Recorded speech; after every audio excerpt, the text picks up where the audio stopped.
Greetings. Welcome to the IFC Midnights. Wow, it looks a little different tonight. You're not Ben, and you're certainly not Oh, Mary. I'll You're say it not got a Mary whole lot Wilson. uglier in here tonight, baby. Holy cow. You know what? It's almost like all of a sudden it's like, maybe it's a conspiracy to get us together to talk baseball. There you go. We can make this whole Um, thing a baseball discussion, man. God. Welcome to the IFC Midnight. I'm Patrick. And special night is Ken from Sledgehammer Horror, one of the more rockinest horror tubers out there, and a young actor, a young thespian. And welcome in. This is the first Thank time you. I hosted for anything other than 8 Questions with, so I'm glad you're here with us. No, I'm super excited to be here. Like I said, anytime I get the chance to work with you, I'm on board. I'm in. Well, of course, some of you may not know from my hit and run visits to Sledgehammer Horror that we have we're both fans of independent film. Ken and Ashley are big A24 fans, and I've been telling them about IFC Midnight stuff. And I said, you know what, I got to bring him over here to see what I've been talking about, and see if we can get him on board. I offered him cookies, and I offered him a cat, and lo and Yeah, behold, it's here. So I'm really happy you're here. it's And it's the cookies, man. Like you sold me on the cookies. Oreos are I don't know. Wait a minute. You know we're in Michigan, right? So what is the Michigan cookie? Man, I don't. For me, it's just Chips Ahoy. Like I'm a Chips Okay, Ahoy guy. that works for me. Give me those chewy ones. Like those are on point. The chat is already popping. I see the Wonder Twins are here, Mika and Kira. Van Girl Cheryl, who is a tremendous lover of all things horror. And I think there's Mary Wilson, our other knight. She'll be in the chat tonight. And Luke Ponto, I see you, brother. What's going on? Glad you're here. Glad you're here. Tonight, the movie that we'll be talking about is 2000 from 2018. It is The Clovehitch Killer, starring Dylan McDermott, Charlie Plummer, and Samantha Mathis, and Madison Beaty. Mhm. Um, so, wow. First impressions on when I told you that we're going to be watching The Clovehitch Killer. First impression was probably what the hell is the Clovehitch Killer? Um, and then went from there and checked it out, and I'm glad that I watched it. Um, some of the things we've watched this year have not been top tier. I know this is not from this year, but it was a good watch. It left me with anxiety. It left me a lot of dread throughout the movie. Um, so yeah, I mean, I did have a good time with it. And I want to say real quick, if you guys are here from Sledgehammer Horror and you're streaming with us, make sure you're going to Patrick's channel and make sure you're subscribing to his channel. He's great. We talk probably every day, whether it's about baseball or movies, and he's a good friend of mine. So if you're here from Sledgehammer Horror, I know that we didn't have like a big lead up. We just shared it over here. Make sure you're going and subscribing to him. You're not going to regret it. He works his ass off, whether it's with the IFC Midnights or if it's 8 questions. He's just constantly on the grind. So make sure that you're checking him out, guys. I do appreciate that, Ken, and thank you so much for coming in and being our first guest night. I've been looking forward to this. When I said excited to do it, you were the first person I went to. You're the first I person appreciate I it. went to because I give you guys so much poop on your channel when I go over there and I know It's all Ashley in love, surprised the man. hell out of me. I love you, Ashley. She did her top 5 horror films. I'm sitting there going like, oh boy, here we go. And then she surprised the hell out of me by picking 5 movies that I didn't expect. I didn't see coming. And I'm going like, wow, that's cool. That's really fun. She's Um, she's amazing. she liked both. It Part 1 and 2. She And did. yeah, that surprised me because most people, including myself, we are we're big part one fans. I didn't get in part two that much, but I love part one. Um, It's so I thought funny because I'm the opposite. I love Chapter 2. I don't know what it is you know, about that movie. I think it's Bill Hader's performance. I was gonna say, That really pushes it over the edge. James McAvoy's performance as well is so good. I just like obviously I love what the kids do, and as a kid, I loved it 1990 the miniseries, and watching like Brandis and Green and all them. And I thought that what the new kids did was fantastic, but man, the acting and just the character acting in Chapter 2 to me was just something special. So that's one that I really really enjoyed at Chapter 2 a lot.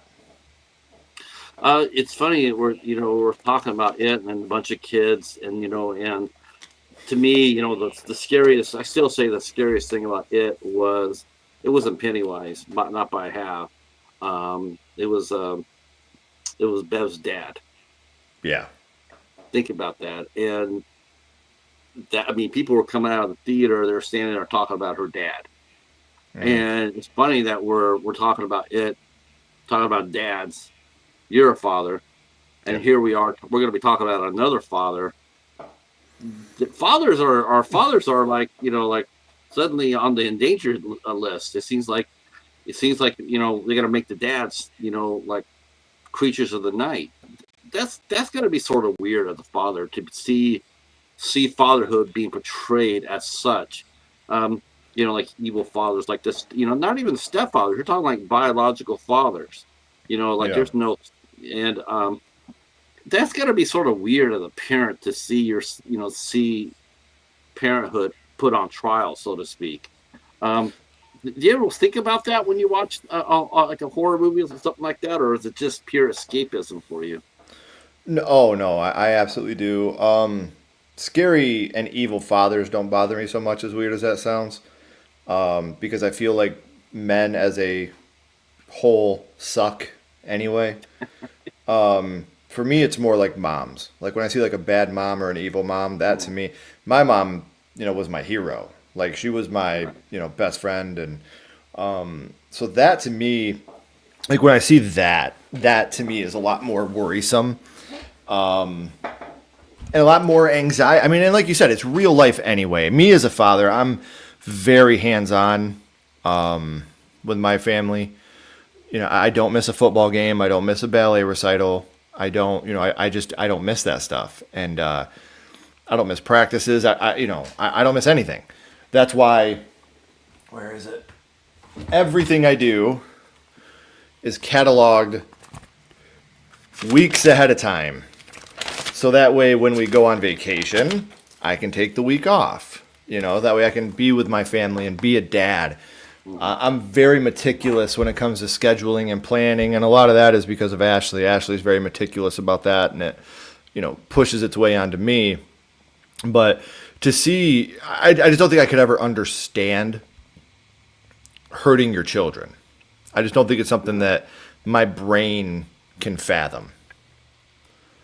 Yeah, it staggers me. It staggers me whenever that happens. I believe you were probably in the same area. You probably remember the three brothers from Morenci, whose That's father right down took the them. road from me. Yeah, The Skelton boys. That I mean, literally yeah. me, Ashley, my mom. We went on search parties. Like I live, like I'm telling you, Patrick. Like Morenci is literally 10 miles away from me. Wow. It's I live in Hudson, and I'm right down the road from Morenci. And when the boys went missing, and John Skelton is still in prison, the dad. For those of you that don't know, here in Michigan, three boys, brothers, went missing at Thanksgiving with their dad, and he insists they're alive, and he sold them to the Amish and whatever. But it's not good. No. And when you hear stuff like that, or that Travis guy out in Washington that just killed his three little girls and is on the run, Yeah. It, I it, don't know, it, it man. I don't know. When you see a movie like this, like Clovehitch, my first impression was, a lot of people say it's a movie. It's a movie. Of course, it's a movie. Hmm. But what it does to you, like you said, it left you with anxiety. I had the same uncomfortable feeling when I put this movie on. I was very uncomfortable. I'm sitting here watching this, knowing that this father, on the surface, he seems such a like a just a dad of the year type of guy. Like Hmm. there's just no way in hell that he's capable of doing something like this. And and at the same time, knowing that there is that possibility, it just sets your teeth on edge. It's like, okay, how is this going to affect his relationship with everybody else in his family? Or is he just going to snap? I mean, what's going to happen? And I mean, he's close to his family. He's a church going Boy Scout leader. I mean, he's just he's the type of a pillar of the community, so to speak. Which would be the Like you said, last person he's your prototypical TV dad. right. And for those that haven't seen it, it's Dylan McDermott that's playing this role. So it's really easy to want to trust and want to believe him. It makes it, because we know this actor, we love this actor, it makes it so easy to want to trust this person and want to believe that we're being misled, and maybe a vegetative uncle did something and he covered up for it, you know? When we see her voiceover and they're talking about how the Clovehitch Killer has struck, and killed 10 women, and then 10 years ago he dropped, he ended, he stopped doing it. And and you're thinking to yourself, going like 10 in such a small town as they're at. I mean, how could anybody forget anything like that? You think, Right. which is really weird because if you really want to think about this, you could tie this to the movie that just came out, the remake of it, the summer movie. And I guess one of the main characters is really upset because the town seemed to have forgotten. You know, Oh, the, I'm yeah, going I like, remember that. I'm going like, nobody's gonna forget 10 women disappearing. I don't care if it's 10 years, 15, 20, 30. You're always gonna be remembered. Yeah. Especially since the killer got away. Well, I Uh, think movies like this are, Ashley likes to call it real life horror. yes, This isn't a killer clown that can take different forms. This isn't a doll that's come to life. This is just real evil. This is true, unadulterated, real life evil.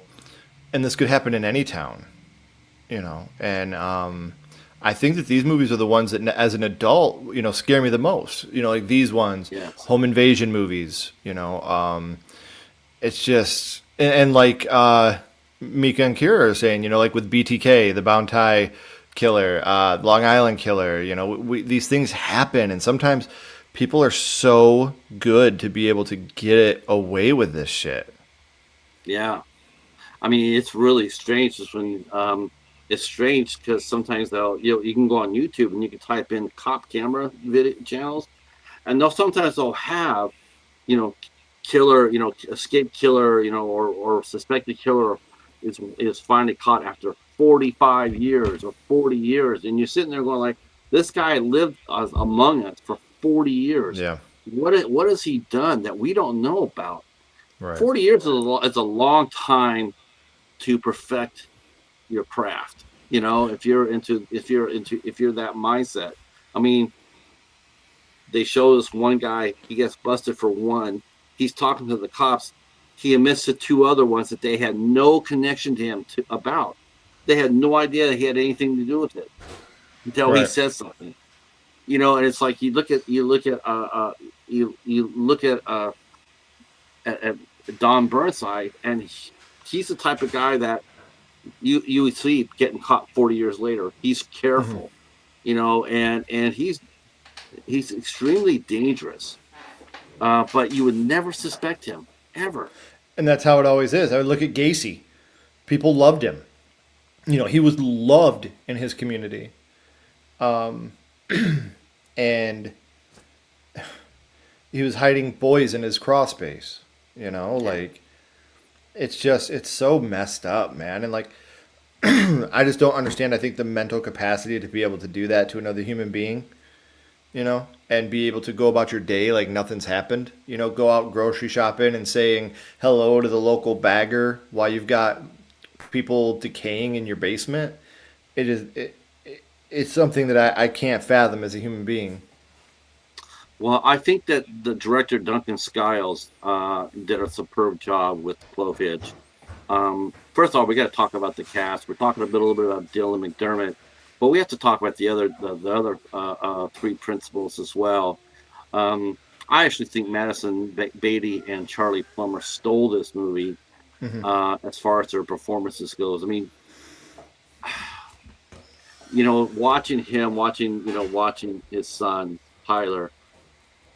He's only like 15, I think, in this movie, and his face tells the whole story, the utter destruction, and you're so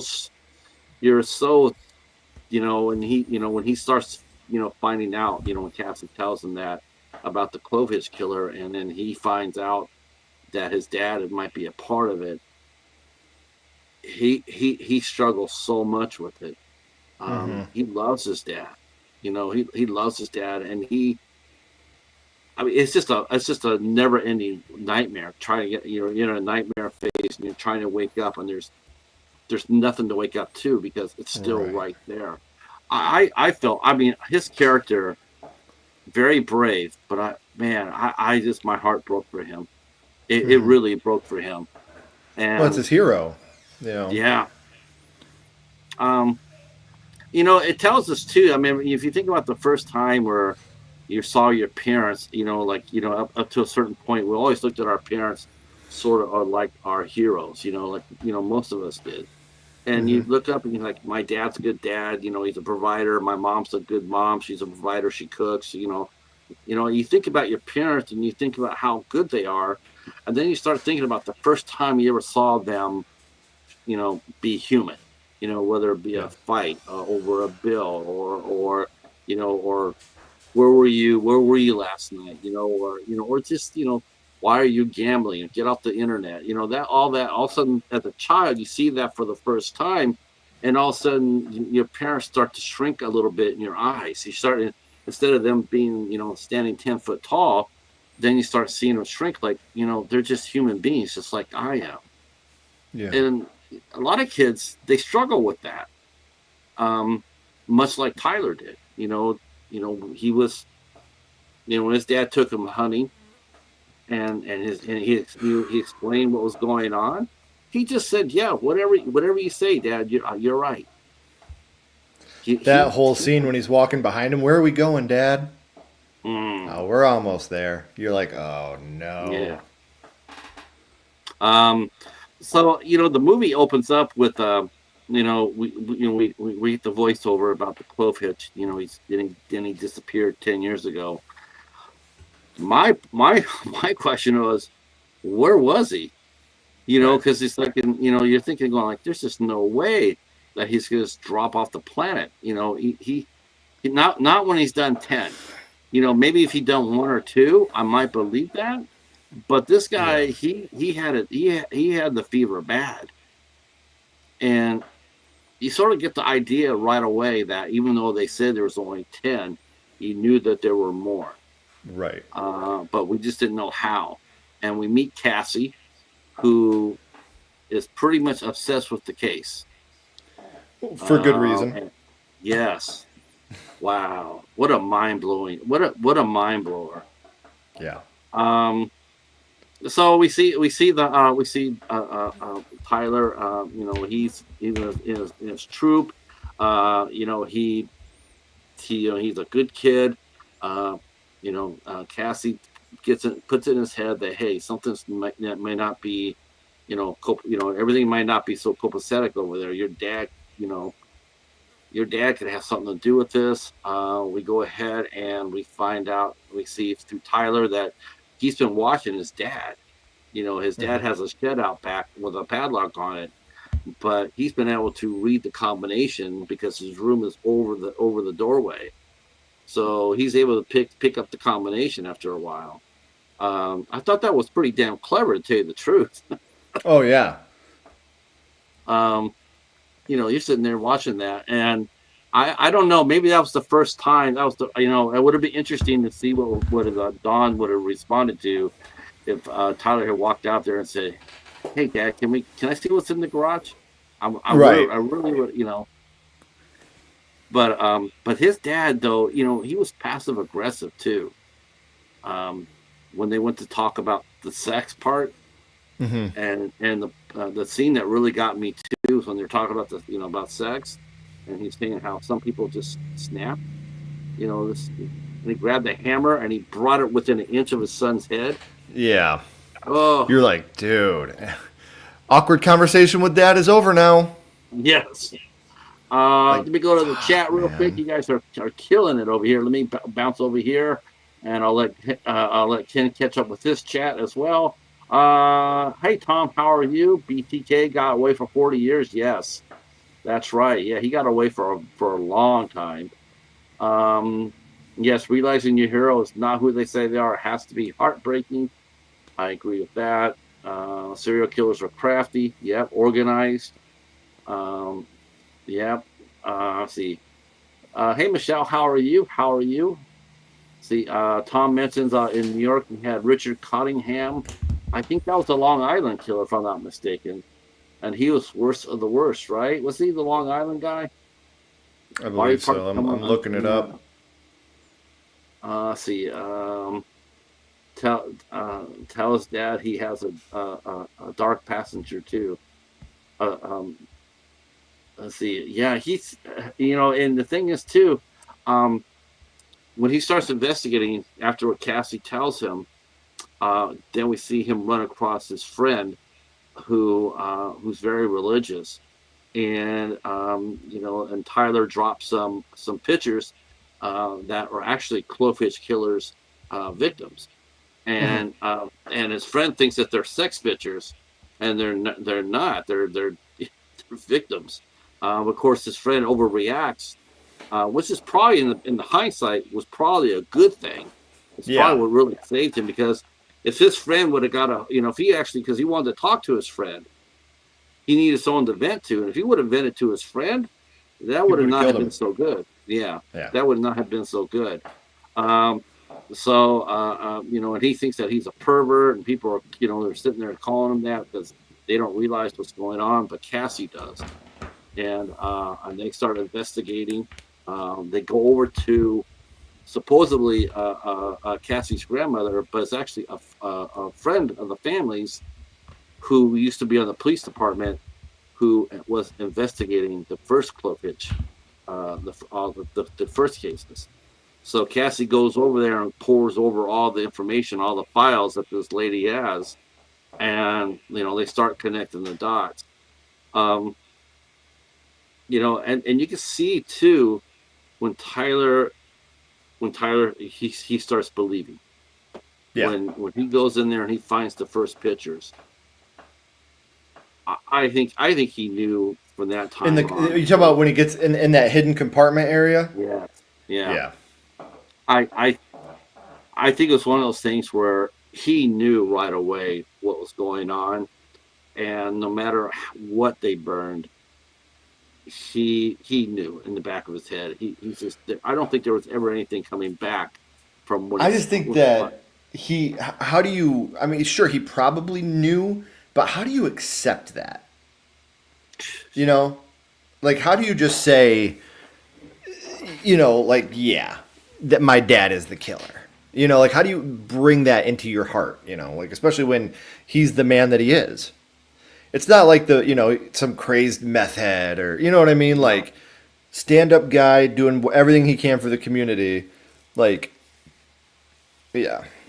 He was the perfect killer. Mm-hmm.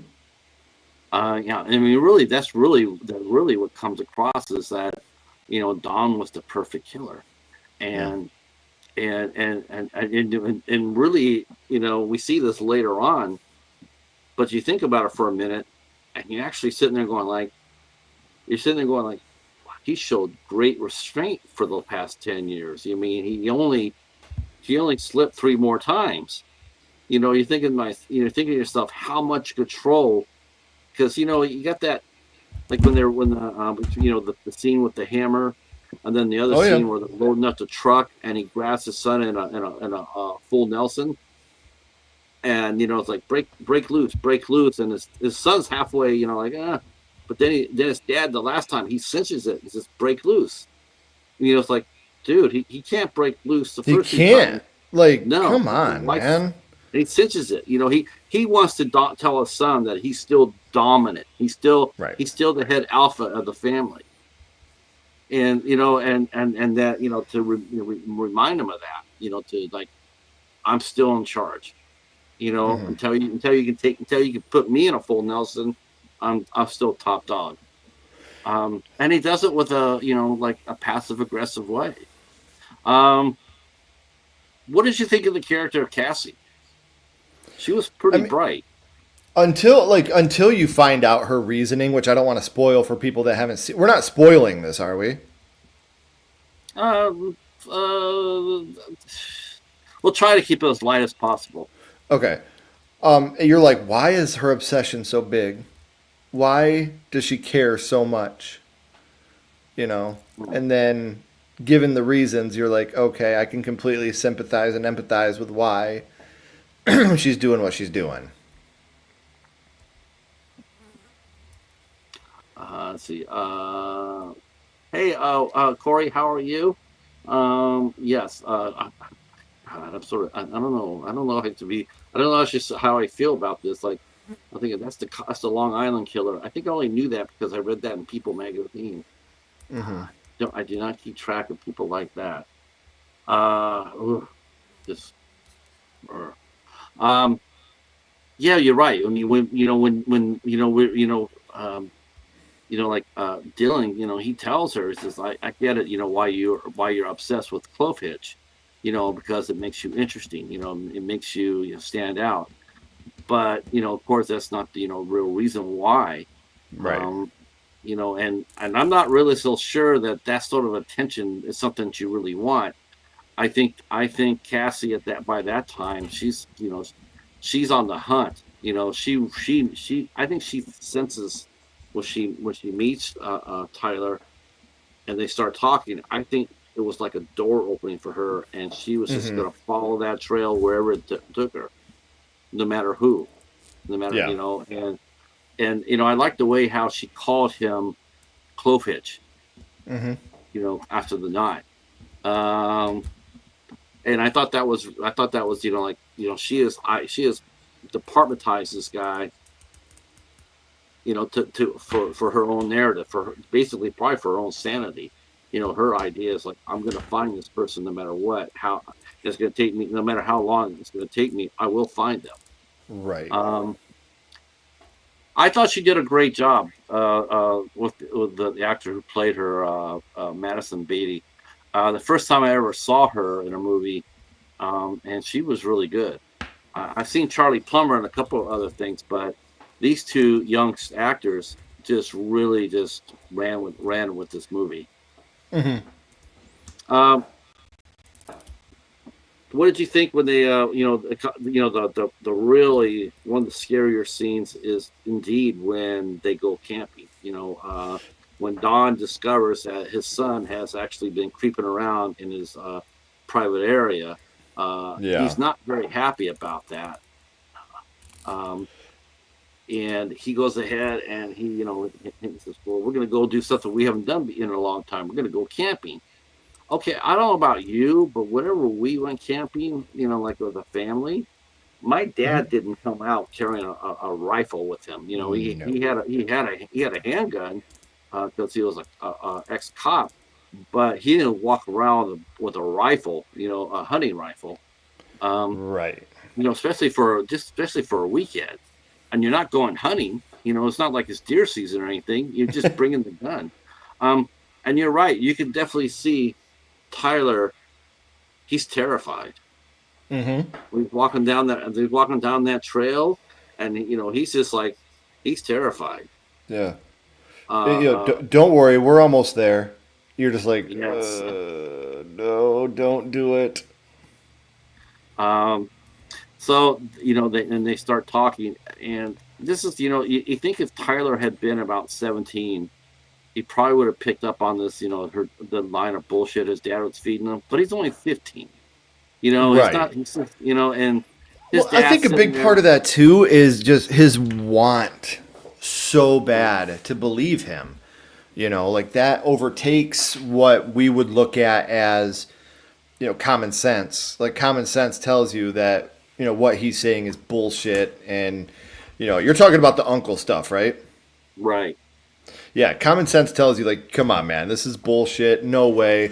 But he has such an, which we find out even at the end of the movie, he has such a unconditional love for his father that he's willing to believe him no matter how much his instincts are telling him, come on, man.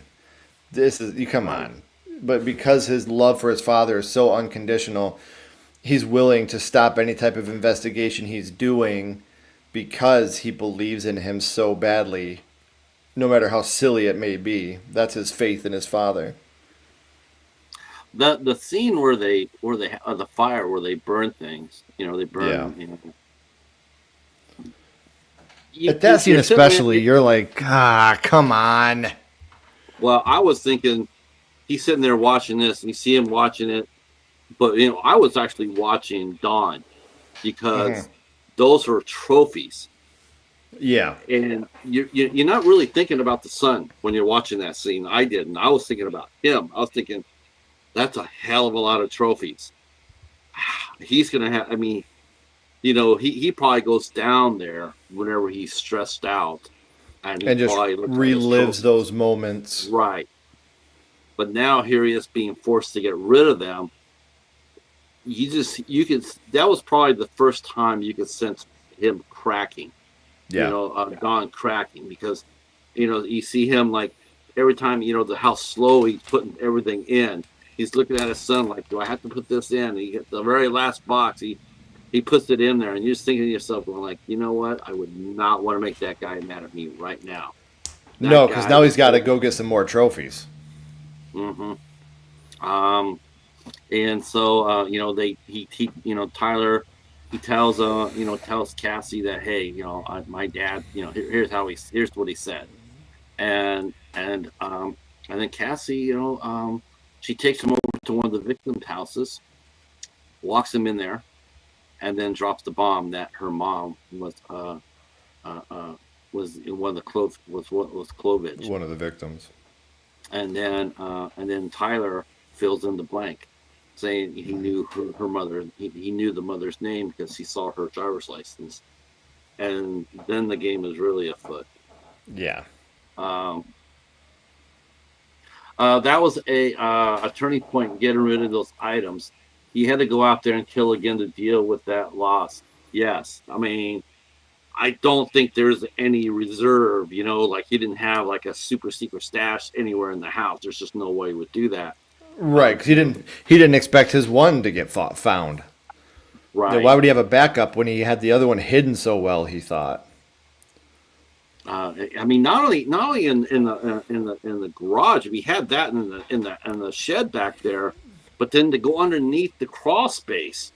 I Yeah. mean, it's like, okay, you found, you would think that he would go back there, find everything on the surface, be satisfied with that, but they went in there and went underneath the crawl space and discovered that it was hell of a lot worse than what they were led to believe. A lot worse. Oh yeah. Um, So Tyler wants to go to a leadership camp, and initially there's no money for it Yeah. because Uncle Rudy.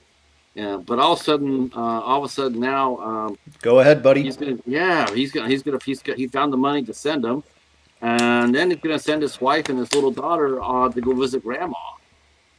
For a Um, couple and weeks. yes, he'll go there for a couple of weeks. Tyler, go on and enjoy your leadership class. Mm-hmm. and and he's just you could just smell you can smell the anticipation on him that God, I just want to get I mean, you're a dad. You ever Oh had the yeah. moment where you've had the moment where you just want the house to be quiet? Like Yes. here's $20. Go get a Slurpee and a pizza. Just leave dad alone for a couple hours. Yeah. Okay. And then he's alone. Uh, Tyler goes to camp. and we see a little bit like we're wondering like how much did the mom really know? Because right before they left, before they went to grandma's house, it shows Don and his wife and the wife, the mother, trying to have sex. But of Hmm. course, all the materials that Don has, tackling fuel, so to speak, he doesn't have it anymore. So he's running, he's running on fumes. He's not able to have sex with his wife because his wife happens to be one thing that his other dates aren't alive. Right. So, She's right. and she's very sympathetic. She has no idea the monster she is with. None. No. Not even a not. I mean, God, not even a whisper. Um, and of course, then they all leave, and then we start seeing Don. Like, okay, and he slips into his persona. We see him do normal things, work his job. And he's working his job. He goes shopping at the supermarket. He helps some people out. He helps a young lady out there. Everything seems normal, Yep. um, until he gets the urge to. Well, would you take us? You can take us through the next part. Well, I mean, once he picks. Well, are you talking about photo shoot? Yeah, Man, that was weird. this scene felt very out of place to me. Yeah, It just like this is one of those scenes I feel like they just threw in for like a shock value type thing. I don't know. This scene, it wasn't even so much uncomfortable as it was I just felt unnecessary. I just felt like this was an unnecessary scene in the movie. and I just don't see him putting on his wife's clothes without the wife noticing it. Right. I don't know about anybody else, but I can tell you one thing. My wife knew her clothes. I mean, she would know. She could tell you when she wore them last, what she wore them Mm-hmm. with, where she got them, the design. I mean, you know, her shoes the same way. If you walked in her closet and you put, she could tell if you had been in her closet without being in the closet. She could tell you. Oh, Um, absolutely. I mean, uh, I felt the same way, but I also felt that it was a scene of desperation because he's losing control, and I Oh think yeah, he's doing it to try to, I think, quill that urge. hmm Yeah, but it's not working. It's not going to no, work for him. But again, I don't know. I just don't see his character from everything else we've seen him do. I don't think he would really have that reservation about going and doing it again to go to I that think level. I think it was more of the poses than it was for him to actually be Yes. it wasn't like I don't think that he was a transsexual or transvestite. I think he did it just for the poses Right. because that's what got him off. And and but still super creepy and Very and then uncomfortable. very uncomfortable. So we it's uncomfortable because we see him cracking. Yes. We started to see it crack in the camping trip. Well, now we're really seeing it. Now we're actually hearing the cracks. Right. We see him, but now we're hearing them. And then he starts following the woman that he picked out at the supermarket. Now this is scary than shit. This is when this movie's a terrifyingly real movie, like I said, a real evil. It's Mm-hmm. really weird when you watch somebody do something that could happen, and we see him stalk that lady, go to her house, break in the house. Um, I was sitting there watching him with the screwdriver, and I'm going like, well, where's his gloves at? Mm-hmm. Where's his gloves? He's got to wear his gloves. I mean, you can't do that without the gloves. I mean, because you're gonna get busted. Um, but he doesn't touch anything. He's careful.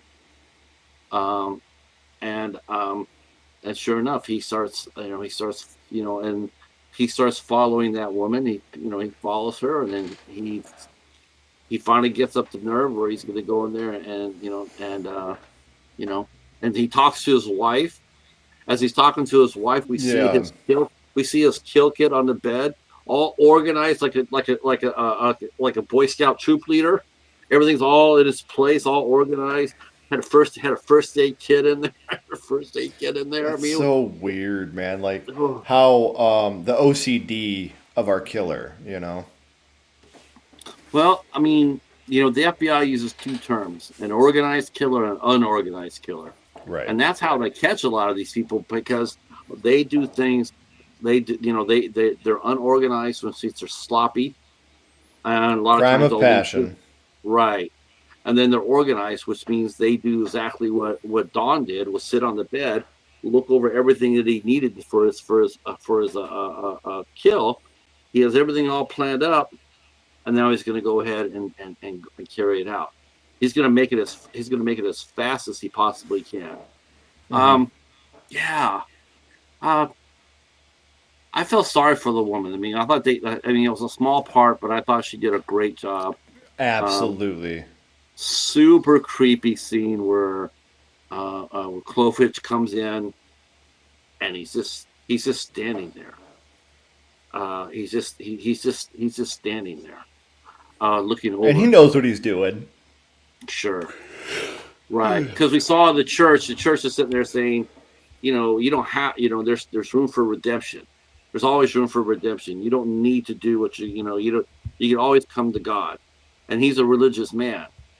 Well, why is that not a shocker, right? I mean, Right. uh, Aren't they always? aren't they always? No doubt about that, Ken. Some of the worst of the worst are the ones that hide behind the word of God, right? Hmm. Oh, Because they know they can use it as a shield. right. Um, I'm trying to think of this movie where I saw where I'm trying to think of what I know what it is. There was a movie where this guy he's killing somebody, and he's spitting beer on him. He's got him hung up. He's spitting beer on him, and then he gets taken out. I'm trying to remember the movie.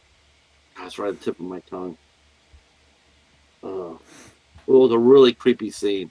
I saw, with Dawn standing over her, and though I did think it was not funny, but I did think it was slightly funny was when he came in there and he hurt his back, Yeah. because he had been talking about how his back had been hurting throughout the movie, and then when he came in there, he hurt his back. Um, Just to answer Mary, I don't think so. I don't. no, no, the woman, no, she lived. Yeah, I Cat, thought cat, she lived. yeah, yeah. Cassie saved her. Yeah, because Cassie shows up right at the right time. And then Tyler shows up at the right time. Mm. Yeah, I didn't expect that. I didn't know what to expect. I wasn't expecting that. I was expecting that he's gonna kill her, and then he's gonna take it back to the house. Someone's gonna spot him, or he's gonna make a mistake and admit it to somebody, to Tyler down the road. But when Tyler walked in there with is this, and his dad, Don, that's when you knew that guy was seriously insane. Is when he turned around and says, "What are you doing here?" Right. Like he just Like he walked caught him beside him. getting in the fridge, Yeah. after Oh, midnight. Like, what are you doing in the fridge, bud? right. He says, "What?" And then he gives him a gun safety lecture. I mean, just listen to the line of bullshit, and what's sad is that you can see Tyler fighting to believe it again. He Right. doesn't know where he's at now. Now he just doesn't know what to do. And then Cassie comes in there and says, "You're not going to believe this bullshit, are you?" That's what he needed to hear. He needed to Right. hear someone to come up there and say, "You're not believing this, right? I mean, you're seeing this with your eyes, what he's doing. You can't deny it. You can't deny what you're seeing here." Um, but he's 15 years old. It's his dad, and I did think it was really sweet when the first thing he did was, "Is she okay?" Yeah. Like I thought that was like, that's when he asked about the victim more than his dad. You knew that, you just knew that Tyler, you knew that it was gonna be rough, but no matter what was going to happen next, that his heart was in with the other person, with the victims. It's Right. like, I love you, but I can't stand why you do this. Um, and of course, his dad being his dad. I mean, when Cassie tries to help out, he slams the. We first we go back. We find out how they got there, Yeah. and we yeah, they flash back, and we And find out show where that he never Tyler. went to camp. Right. I mean, he never went to camp. Mom went to grandma's, but he never went to camp. They followed him, and damn well that was not Tyler's idea. None of that was. That was No. all no. That was all Cassie. Um, that was all Cassie. Now, was it? Was it? Was it? Yeah, it was. I think Tyler had the idea of. No, that was Cassie too, about tracking his phone. Yep. Yeah, that was clever. I kept on thinking, well, like, you know what? If she happens to survive this movie, she'll be a damn good cop. I mean, she comes up with some really good ideas. Um, yeah, the two kids are following Dawn.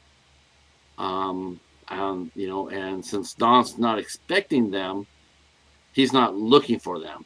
So as long as they're careful, they won't be discovered. Though I thought for sure when the one lady walked by there where he was in the bushes, and she walked by with that fat ass dog of hers, I thought she was going to look at him and say something like, "Why are you Hmm. down there?" Because that's not normal behavior either, right? But Oh no. no, the dog didn't do anything though. You notice that the dog just kept on walking, so she kept on walking with the dog. If the dog had barked or turned around, the game might have been over. Right. But that didn't happen. So, um, and then they're tracking Dad. They see Dad during the day. He's at his job. He's driving his truck, and then they figure out that uh, the dad is indeed stalking that woman, and they're using the phone to track him. And when the phone suddenly doesn't move at all for hours, and it was clever how they did that. They went inside the house. Tyler went inside the house to get the phone, and then and God help God, God bless him for this, but he saw his dad cross dressing, Yeah. and how he kept quiet for that. I was like, that's pretty damn good. I mean, I think if anything else, he probably would have started laughing. But Right. I don't know about you, but if I saw my dad wearing my mom's clothes, even if I was supposed to be quiet, I'd probably lose my shit. I'd probably be laughing. Yeah. Like, what the hell Um, are you doing, man? but the game would have been up. I mean, Right. so he texts Cassie for help, and then we see Cassie come over and walk in and distract Dawn long enough for to Tyler to get out of the house. That was a close. I mean, the tension is starting to. Oh, am I froze up? No. Oh, I am on. Oh, I am frozen. I can Oh, hear. I mean, I can still hear you just fine. yeah, I'm frozen on the. Okay. Oh, okay. Uh, Let me bounce out and I'll come back. Oh, Okay. fuck.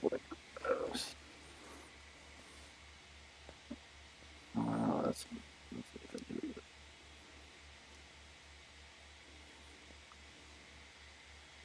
Okay. Am I back? Yes. Okay. All right. So, what did you think of the? What did you think? I mean, I tell you what I got from that scene. and tell me what you thought about this, Ken. It did feel like watching a little bit of the Hardy Boys and Nancy Drew, didn't it not? Yes. Yes. It felt very, um, what's the word I'm looking? Harriet the Spy-ish. Mm-hmm. Yeah, it. Yeah, it froze. Hopefully, okay, You're not frozen for me. okay. Yeah, yeah, I'm not frozen either. I'm just looking at my screen. Let me plug in my cord. Maybe that'll help out a little bit. Uh, it's a new phone, so I'm still Yeah, learning I it. get it. Okay. Yeah, I felt it, right? I'm going like, man, these guys are, but they're clever. Not everything they're doing is infallible. It's not Yeah. like the perfect crime. They made several mistakes that, well, if Don had any clue of what they were up to, they would have been busted a long time ago. Um, Mm-hmm. but since they managed to squeeze out, and then they realized that what Don has done is he's making this move on the woman. He leaves his phone in the house, which would be a good alibi establishment. Like, where Sure. were You, you? you are I was. frozen again. Oh, okay. All right. Let me I try don't know going what's going all on, but yeah, now your picture's frozen again. Okay, let me go all the way out and come back here.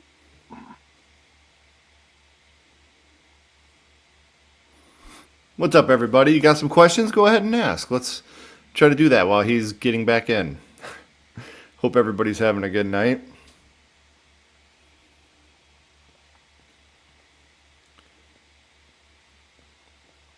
Just watched a movie last night. Can't talk too much about it, but probably the most uncomfortable movie I've watched this year. It's called Pig Hill, so be ready for that. Should be coming out later this year. Made Ashley and I extremely uncomfortable. What was it called? Pig Hill. Is that a Australian movie? No, no, it's all American. It's Hmm. just like I said, I'm under embargo, so I can't say too much yet. But it's nuts. It's crazy. That's I all I got, can say. I got one of those. I'm the same condition. I can't say too much about it, but it's called No Tears in Hell. Hmm. Yeah, that was that's some coffee table level shit right there. That's Yeah. Yeah, it's extreme. It's extreme. I'm just sitting there going like, man, this is not easy to watch. Good movie, good Hmm. movie, but not easy to watch. All right, so we're back with our Nancy Drew and our Hardy Boy. Um, they realize that the dad has left the phone behind to establish his alibi. I've been home all this time. You can check my phone. I've been here. Uh, you know, um, so they know that the dad's at the house. So Tyler grabs he's an all American boy. What's the first thing you do? Grab a gun, grab a gun. Right. So you're right. It's makes sense to me. He knows he can't match up with his dad, and so they zip on over there. And by that time, Don has he's getting ready for the kill. He's going to start torturing this woman. He already has. He put the Clovehitch tie on Hmm. her. Very very uncomfortable scene. Even when you watch a mainstream actor like Dylan McDermott, it's still a very uncomfortable scene. Yes. Seeing it. Um, and so and he's so. Oh, what's really creepy about this? What really just goes right up your spine is that he's so calm Hmm. and Duncan Skiles has minimum music here, Yeah. minimum. So it really ramps up the tension. There's no normal suspense music that you would get in a movie like this. It's quiet when he stalks the woman when he starts casing the house and they have that wide pan of the backyard and there's no music. Hmm. Man, that's just like that's some shit because Yeah. it seems like it's real life. It seems like this could be happening right now. Um, and then they do come in the house, and Tyler, to his bravery, he attempts to stop his dad. He has a rifle, and um, he's got it on his dad, and his dad starts talking to him, trying to calm him down. The only thing that made me a little bit surprised was when Don grabbed the pistol and emptied it. Oh Uh, yeah. that surprised me. He grabbed it. I'm like, wow, okay, he's emptying it. He's like, look, I'm just joking, okay. The reason why it surprises me is because when he takes the rifle away from his son, he's going to shoot him, and it's Yeah. just like, well, why didn't you just keep the pistol? And it's It was just, just, I think that what he's doing there is just trying to like lure him into a false sense of security. Maybe to bring his guard down a little bit. That's how I interpreted that scene. Look, it's still me. It's still your dad. You can trust me. And then that's how I perceived this scene myself. you just feel so sad for the son. You feel so sad. I mean, you feel like he's going down the side of a mountain, and he's trying to, like the movie, like Mount Everest. You think that he's just trying desperately to claw at the ice to stop his slide. It's like Right. everything that he's known, all of that he has known, it's going down right before his eyes. I mean, his dad, and he still loves his dad in enough to sit there and say, you have to turn yourself in. He didn't curse at him. He didn't go off on him. He didn't call him a monster. He didn't say, I'm going to shoot you, Dad. He just said, his compassion was still there. He still loves his father. Yes. He wants to see if the lady's all right, and then he tells his dad he has to turn him in. You have to turn yourself in. Not that I'm going to turn you in, but you have to turn yourself in. Right. And for me, yeah. Of course, then they start. After Dawn knocks Cassie senseless after she tries to help the lady, and then we see Dawn and his son. They're fighting, and Tyler's fighting for his life now because his dad's going to kill him. His control has snapped. When he pressed the trigger, that basically signified that he lost all control. There was no control left for him. He had to do this. He needed it. It's like, I got to do this. And it was appropriate how he got stopped. I was really glad to see that how they ended the attack. I thought that made perfect sense for me. You had to have Cassie play a big part in this. And then, obviously, the most stunning scene of all is after Cassie knocks the poo out of Dawn. She goes ahead and she's going to call 911. Of all the people that you would have suspected not to call 911, it would have been her. Right. You would have thought it would have been her to decide his life, Don's life, where it was his son. His son reaches out and says, because his son realizes it's a monster. Well, and you also got to remember too, at this one point, we didn't talk about it, he points the gun at Tyler and shoots. Yeah, he does. That's what I say. He emptied his gun. He emptied his handgun. And I was wondering about that. I'm going like, gosh, if he had the, like you mentioned that, he wanted to have control. But to me, it's like, man, all he had to do is just reach over and, and pull the trigger, and because, and I just couldn't understand that. It's like, wow, why would you have a fully loaded gun there? If that's how you're going to get out, I wouldn't empty the bullets out. I would, plot purposes. Yeah. So Tyler, he's not mad. That's the thing too. He's not mad. He's not mad at his dad. Like he said to him, he says, I'm not mad at you, bud.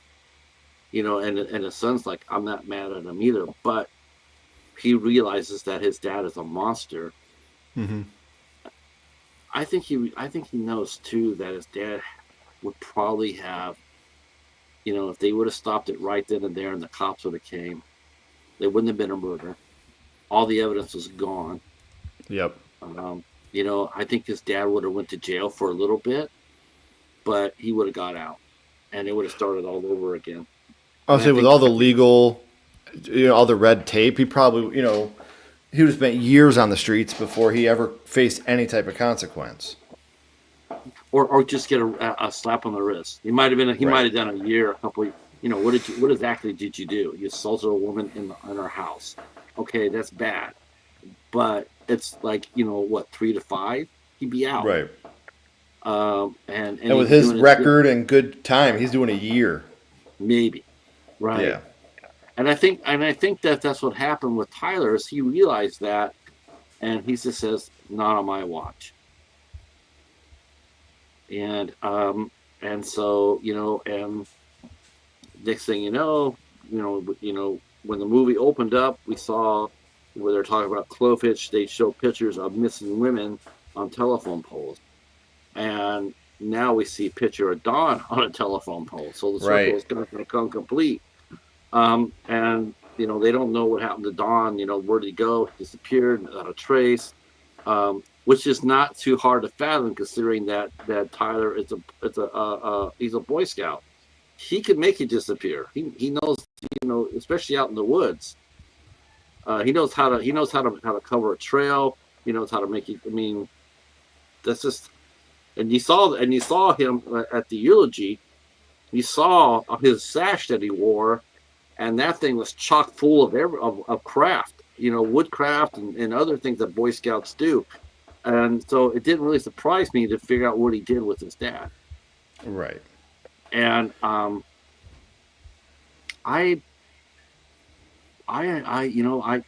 was just like, you know what? I totally get it. I totally get it. But when he Uh, gives that, I love you, Dad, if you can hear me, you're like, oh, Man, you just knew that you really prayed for him. You prayed that Tyler would survive this. I don't know. What did you think? Do you think mentally he survived this, or you think that he was broken? oh, I think he's broken. I think Yeah. that, like I said, when he delivers that eulogy and he ends it with the, if you can hear me, Dad, I love you. Because, Don was proud of him at the end there when he gave him that look, Yes. Yes. like, follow in my footsteps, son, you know. He didn't blame his son for taking this step. And I was surprised. I mean, I was sitting there waiting for Cassie to come out there at the last minute saying, it's not how I want it. I don't want, I don't want you to take that risk for me, for anybody else. I don't want, that's, and the other woman, the victim, don't forget, she was still unconscious, so she never saw anything. Right. So, and that eulogy was just, and the mom sitting there going like, first, Tyler sitting there going like, they think that someone murdered Dad, and so no, no, no, no. They know that he committed, that he did it by himself, and Yeah. it was just like, damn, he really was smart. I mean, he was like his dad in one respect, right? Um, Mm-hmm. so I really like this movie a lot. I just thought it was like I said, I from the first minute to the very end, I just felt like it made me uncomfortable. I was Yeah. Oh, very yeah. edgy on very edgy. Um, The dread was real. mm. This is the IFC has put out a few of these movies. They put out a few of these, and whereas people think that IFC Midnight does a lot of genre movies, a lot of creature features and whatnot, they do their fair share of crime dramas, like a Clovehitch Killer. There's Mm-hmm. another movie that they released out that also would set two others, or actually three others. all of them are on our playlist. If you go to my channel where you're at right now, if you go look at my playlist, you'll say IFC Midnights.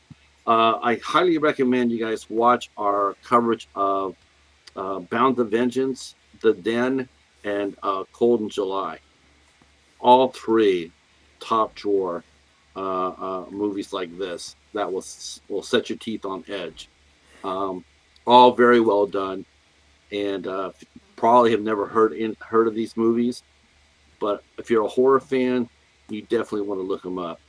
Okay. Very, very good movies. What would you rate this movie, Ken, on a scale of 1 to 10? 1 to 10? Yeah, I'd probably say like a 7.5. I go with 8, a solid 8. Yeah. Were you surprised at how good it was? I mean, when you watched it, were you just? Oh yeah. Oh man, when I was like, oh, Patrick is sending me a movie, I was like, this is gonna be garbage. This is gonna be. No. Like I said, I looked at the cast and stuff before. It could have been probably a good 15 minutes shorter. I think that some scenes were really drawn out and dragged out, but overall, I had a really good time with it. Keeps you, like I said, there's not it's not a who done it. It's just it's a why done it, so to speak. Yeah. And to watch it come into fruition like that, and Dylan McDermott did such a good job, and you're constantly waiting for Tyler to take that step up against his dad, and he finally does. It's not a movie I would be in a hurry to watch again, just because of the darkness of it. But I still think it's a movie that you should at least watch once. Yes, I mean, if you're a father, let's see, he had no faith in you. Hey, he knows I bring the heat. That's right. I'm always there. I'm always there saying something's really good. I'm always watching something really good. You and Ashley. Man, I would. You know what? I would love to see you guys as parents. To me, it's like that gives you the edge in a movie like this, as far as dissecting it. Is the fact that you are parents, so you see this movie on a much deeper level than someone like myself. And I would definitely sit there, and I would definitely like to see how you guys, would break this down, for your channel, in front of the following. That would actually be a show I would really look forward to watching.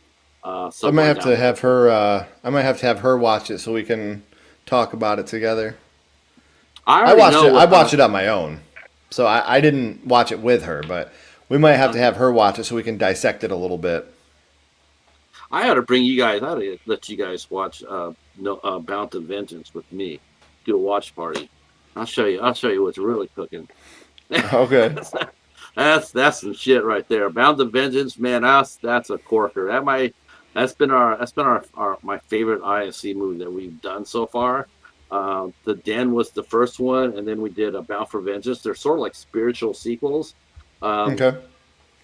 Man, I'm telling you, you'll be sitting there going like, man, you'll be gripping the chair. It's okay. Amazing. 2 amazing movies. I would give it an 8 too. I would definitely do that. The writer of the film is Christopher Ford, and he has a prolific pen. He has written Spider-Man: Homecoming. He wrote a very good movie, a very underrated movie called Cop Car, that starred Kevin Bacon and Shea Whigham. That movie is something else. That's a really good one. That's highly recommend that. Look that one up, Cop Car. Okay. Yeah. All right. Real quick. I'm going to go ahead and let you tell us what's going on your channel, because I know you're always busy. So tell the folks about what you're doing on the Sledgehammer Horror YouTube channel. All right. So coming up this week, tomorrow we'll have our My First Horror Movie with Real Life Ryan. Tomorrow at 9 a.m. that comes out. Wednesday at 9 a.m. will be our top 10 summer horror movies. And then Friday will be a dual release day. because it's August 1st, we'll be releasing Ashley's new Villain of the Month video. And either Thursday night, Friday morning, our spoiler review of the new Zach Krieger film Weapons will be out as well. I think, if I'm not mistaken, didn't Ashley email me to say the villain of the month is AJ Hinch? Yeah. Yeah, something like that. No, this is actually going to be the Fisherman from the I Know What You Did Last Summer franchise. That's who she chose. Okay. And then Friday night at 8 p.m., we will be live doing our horror movie tier rankings for part 9s. We've done we're going from part 1s through part 10s. And boy, oh boy, has this been an adventure. What franchises have more than 9? I can tell you exactly what movies we're ranking for part 9s. Hellraiser. Part 9s. We'll be doing Jason Goes to Hell, Freddy vs. Jason, just because we had to throw that one in somewhere. Rob Zombie's Halloween, Hellraiser Revelations, Spiral from the Book of Saw, and the 2022 Texas Chainsaw Massacre film. Now you and Ashley, now you guys are fans of Jason Goes to Hell, right?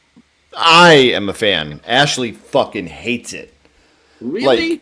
With a passion, she hates it. Like, it's one of her least favorite movies of all time. So that's her Toni Collette. Yep. I can respect that. So Saw, Friday the 13th, and Hellraiser. That's 3, right? Is that the only 3 that are available for 9? Texas Chainsaw Massacre 2022. I didn't realize that. Freddy versus Jason. We had to add that one in. What was the other one? There was one more. Let me see here. Wow. I think the one I was most surprised at when I heard how many was Hellraiser. I didn't realize there had been so many. What about Predator? There's 11 of those. Oh, so yeah, it's Jason Goes to Hell, Freddy vs. Jason, Rob Zombie's Halloween, Hellraiser Revelations, Spiral, and Texas Chainsaw 2022. Spiral. And then that's a good one. The part 10s, we don't have very many of those at all. We have 6.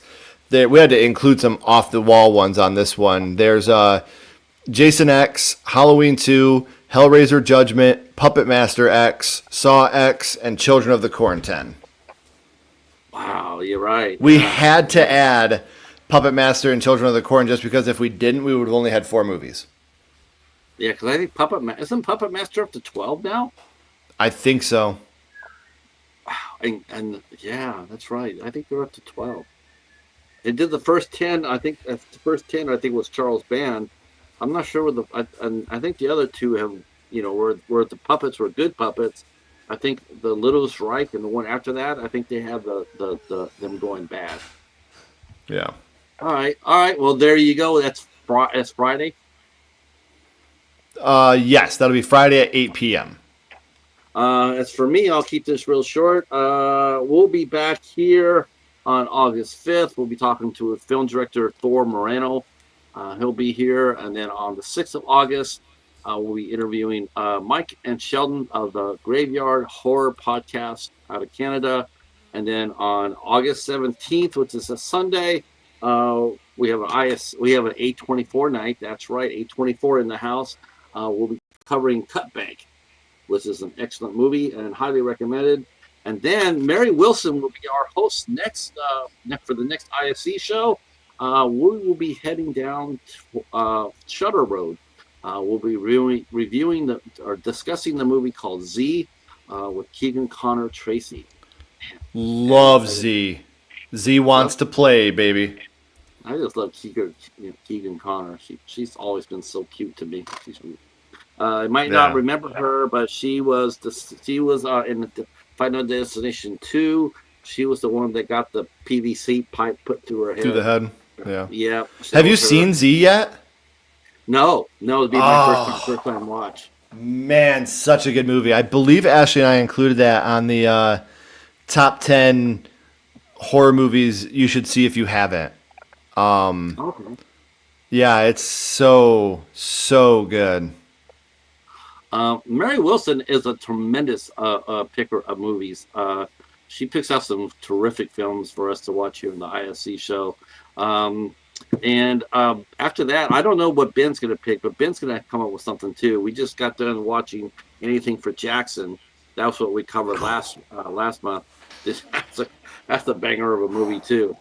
That's a good one. And then we came back, of course, with Clovehitch, and then Z, and then we've been going around again. So thank you everybody for coming in and supporting the show.